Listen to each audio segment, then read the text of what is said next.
હાલ મિત્રો, જય ગોગા બાપા. હું કચ્છમાં જવા હવે નીકળ્યો છું. મને કચ્છથી મહેમાન તેડવા આવ્યા છે.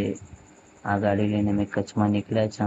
આ ડ્રાઈવર સાહેબ ગાડી બહુ સારી ચલાવે છે ને હા ભાઈ, મને પોતે તેડવા તેથી આગળ વધ્યા. અમારી ગાડી તરછી થઈ ગઈ એટલે અમે પેટ્રોલ પંપે ગાડીની ગેસ ભરવા અને તેથી અમે પ્રદીપભાઈ જાવંત્રીની મુલાકાત લીધી. તેમની મુલાકાત લઈ અમને મજા આવી ગઈ.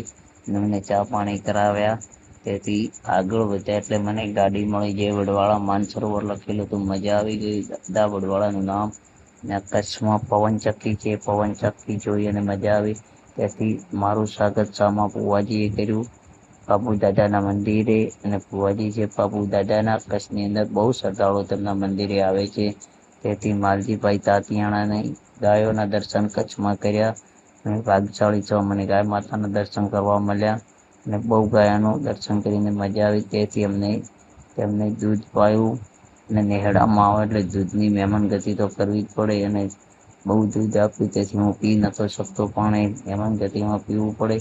તેથી અમે ગયા એટલે મારું સ્વાગત મેઘરાજ બુવાજીની દીકરી કર્યું. અને ગોગા બાપાના મંદિરે અને બહુ સન્માન કર્યું. સાલ ઉટાડી અને દીકરી મારું સ્વાગત કર્યું. મિત્રો, લાઈક અને શેર કરજો. જય ગોગા બાપા, જય વડવાળા દેવની જય.